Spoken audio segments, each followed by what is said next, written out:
Desperado na talaga ngayon mga pare ko itong Lakers na makakuha ng isang dominanteng center at rim protector para sa next season. Dahil sa report na uugnay ngayon itong former teammate mismo nitong si Luka, si Daniel Gafford ng Dallas, and ang balak ng mga yan i-reunite yung dalawang yan sa Lakers. Hindi natin alam kung request yan nitong si Luka kay Rob Pelinka, pero ang alam ko lang ngayon tinatrabaho na nitong si Pelinka ang bagay na yan. Last season kasi nakikita nila na ang Dallas nakapasok sa finals dahil sa dalawang twin tower na binuo mismo nitong si Cuban mula dito kay Gafford at Derek Lively. Tapos Luka at Irving yung naging pangunahing opensa nila na nakikitang dahilan kung bakit talaga yung mga to nakapasok mula sa finals. Kinapos lang yan kontra dito sa Boston. At yan yung malaking pagkakaiba na ginawa ng Lakers ngayon sa playoffs, kung bakit nahulog yung mga to sa first round pa lang kontra sa Timberwolves. Yung malaking kakulangan pagdating sa sentro at masyadong umasang araw yung mga to pagdating sa small ball. Rui Hachimura at Finney Smith lang rin kasi yung nagsilbing sentro nila sa series na yan.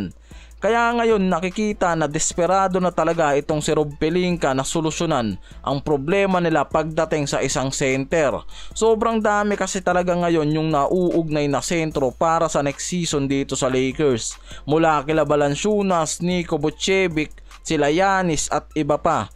Meron kasing nilabas na trade scenario itong si Bazley para dito sa Lakers na pwede nga raw magkaroon ng reunite itong si Luka at Daniel Gafford para sa next season.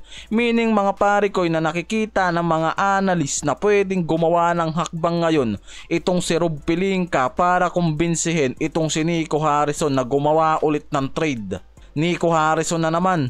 Parang magiging suki na kasi ngayon ng Dallas itong Lakers pagdating sa trade. Pero syempre meron ding isa-sacrifice ang Lakers na paniguradong araw na hindi rin kayang tanggihan nitong Dallas. At nakadepende na lang sa magiging usapan o trade proposal ng mga to. Kasi nakaugnay naman sa trade na to itong rookie na si Dalton Knecht na una pa lang kasi talaga mainit na sa trade mula mid-season, na ugnay na yan. Kasama na ngayon itong si Jared Vanderbilt na isang elite defender.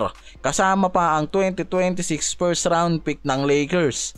Yan ang tanong, kung makukumbinsi nga raw ulit nitong si Pelinka na makakuha ng trade ulit dito sa Dallas para kay Daniel Gafford. Yan kung makukumbinsi nga raw ulit nitong si Pelinka si Nico Harrison para matuloy yung trade na yan. Lalo't sariwa pa yung trade na ginawa nito kay Luka na isa sa pinag-usapan talaga ng mid-season trade. Pwedeng mangyari yung trade na to mga pare ko, lalo ngayon ang Dallas puno ng araw pagdating sa frontcourt mula kila Davis, Derek Lively, PJ Washington at Daniel Gafford. At kailangan na makakuha yung mga to ng isang elite wingman at isang elite defender. Yan yung nakikita nila na bagay nga raw talaga itong si Dalton Knecht kasama pa itong si Vanderbilt sa isang trade package na to na pwedeng ibigay ng Lakers. Kaya nakikita talaga ng mga analyst na mayroong katuturan yung trade na to na mangyayari at inaasahan na magkakaroon talaga ng reunite itong si Luka at Gafford sa Lakers next season. Dahil nga ang Lakers ngayon talagang desperado na makakuha ng isang elite center at isang rim protector para sa next season, at yan ngayon yung tinatrabaho nga raw ni Rob Pelinka.